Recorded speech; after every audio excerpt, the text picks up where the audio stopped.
Mr. Media is recorded live before a studio audience of men and women whose biggest challenge in the kitchen is when the recipe calls for setting the microwave on medium instead of high in the new media capital of the world, St. Petersburg, Florida.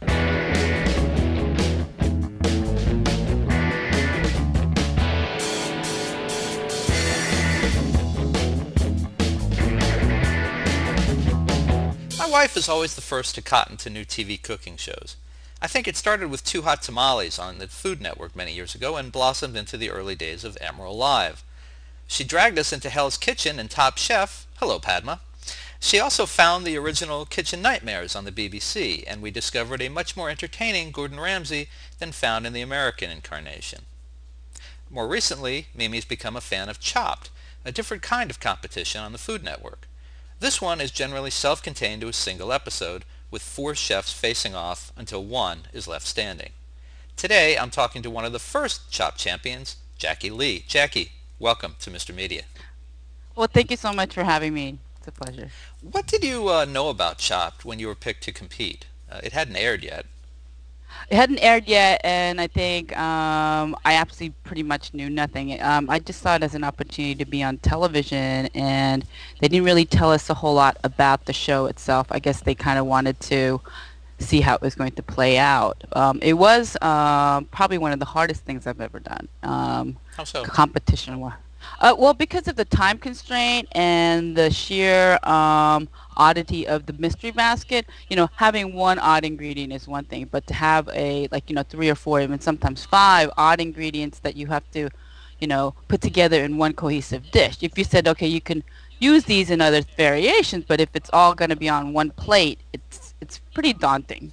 What were the mystery ingredients on your show? Uh, um, the first course, the appetizer course, was shrimp, green apple, and peanut butter.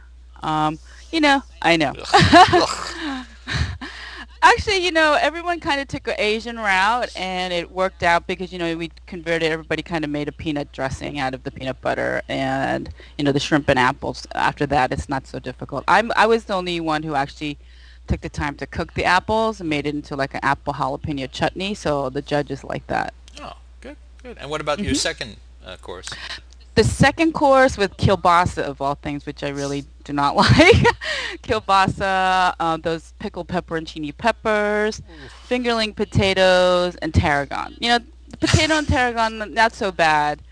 But the pepperoncini and the kielbasa, it's like, I really would never order that at a restaurant for dinner, That's something maybe you have as a little snack or something. So, again, I wouldn't say those were the worst ingredients you could have gotten, but I would say it's like the best either. Mm. I just And then for the, I just can't imagine having to make something with those. oh, I hear it. Um, um, for the dessert round, we had a cocoa puff cereal, marshmallow fluff. If you recall that, which is like the marshmallow spread, and then it was dried strawberries and chocolate chips. Those are very dessert friendly ingredients, I would have to say, but trying to use all of them in one dish. Very lively dog there.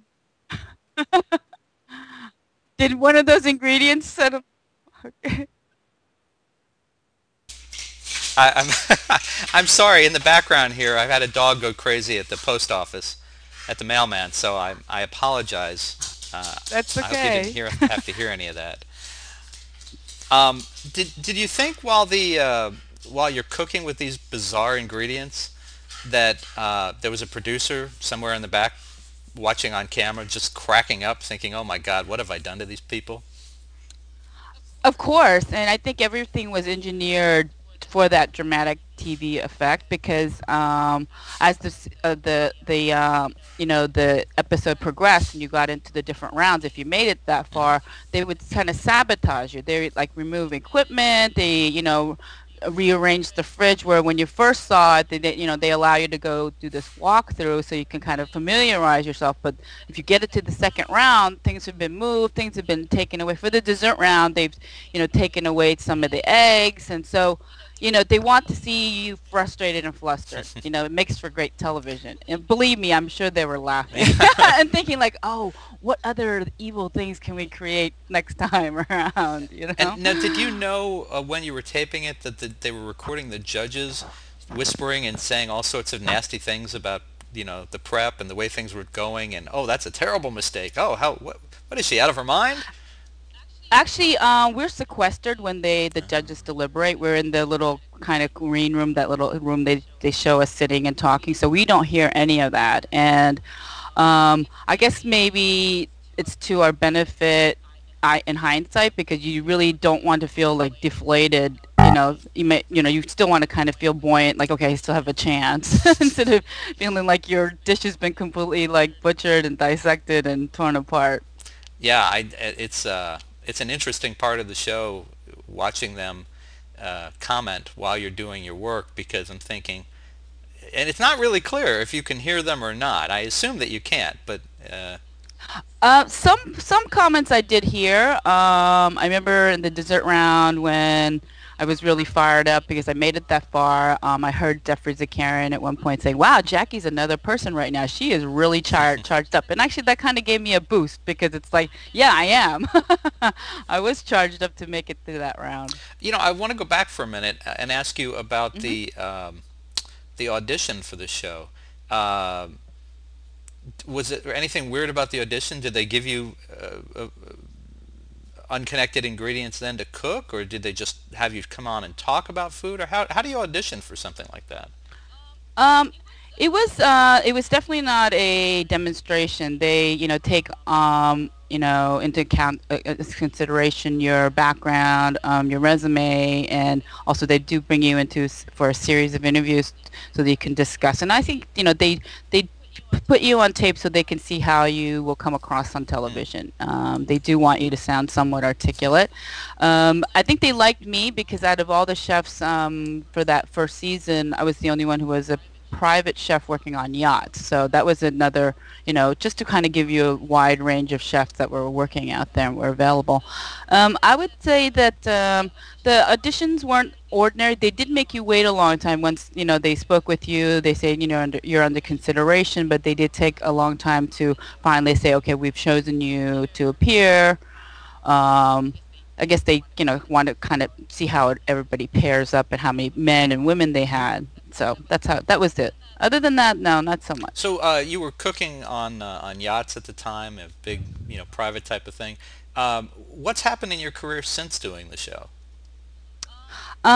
I have pretty much weaned myself away from yachting. I am back in New York and I'm working for a private family in New York as their chef. I am currently shopping around a cookbook that I've written, and I'm working with couple of interesting websites. One is called chefsline.com, which I'm a kind of a co-founder. That is a website engineered towards home cooks. It's like every time you have a kitchen dilemma, you can actually go on and have live chat or a phone conversation with a real chef. So, it's like, cooking emergency 911. You actually get to speak to somebody who's going to coach you through your cooking dilemma. And there's another site that I'm actually written a few articles for, and I'm a featured expert, which is genconnect.com. And that's a new website, geared towards lifestyles and health and relationships, and I'm on there as like kind of a food expert. Currently, I'm working on my nutrition certification. I've always been a very healthy person, and I never let food interfere with my healthy lifestyle that I've always had. I mean, I've always been an athlete, so I think moving forward, I see myself being more and more involved in a nutrition aspect of the culinary Hmm. field, and I'm really excited about that next venture because I've been a chef. If you think about it, over 16 years, private chef for 11. I don't know how much longer I physically want to cook per Hmm. se. So I have to think about, okay, where's the next culinary chapter coming from? And I see myself moving in that Looking direction. for other ways to apply your skills, that kind of thing. Exactly. Taking my culinary expertise and now, okay, let me twist that. So here's how you can still, have amazing food without compromising your health, still have great taste, but like in a more healthy, nutritious way, more sustainable, I feel. You can't eat at restaurants and have these gourmet meals every day and not weigh 300 pounds. You have to, Yeah. like I don't even do it. Even my clients, they don't want that kind of food. They want to eat clean. You want to feel nourished and healthy, but eat great Hmm. food. I get Yeah. it. Well, Hmm. two more questions. We'll let you go. Sure. I remember watching the first season of Hell's Kitchen on Fox and thinking, obviously, these poor idiots didn't know what they were in for when they signed on. What surprised me is after the first season that anyone was willing to sign on to come back and do the show once they saw what they were in for. And Chopped is not as brutal. It can be brutal in some ways. I mean, you're definitely getting critiqued by peers, so to speak, and they're putting you in untenable situations. Are you surprised that people like you were on the first season of Chopped and said had the same general experience I imagine that the Hell's Kitchen people did? You don't know what's being thrown at you. Are you surprised that people keep coming back to these shows even once they know what they're in for? Oh, I'm not surprised at all, actually. And had I not been on the first episode, I would probably vie to get on because, a lot of chefs tend to be adrenaline junkies, and there's a huge rush. Like, when the clock is ticking, it's like Friday night and you have 300 people in the dining room all waiting to eat. Okay, how are you going to manage that time and get food out? So now it's Hmm. just you alone in the kitchen, 30 minutes, weird ingredients, and it's a rush to be in that environment and see what you can produce. It's a test of a true chef, and I would definitely, uh, you know, try to get on a show if I had not been on the first season. And I'm not surprised they want to come on, and it's if not for sheer bragging rights, but $10,000.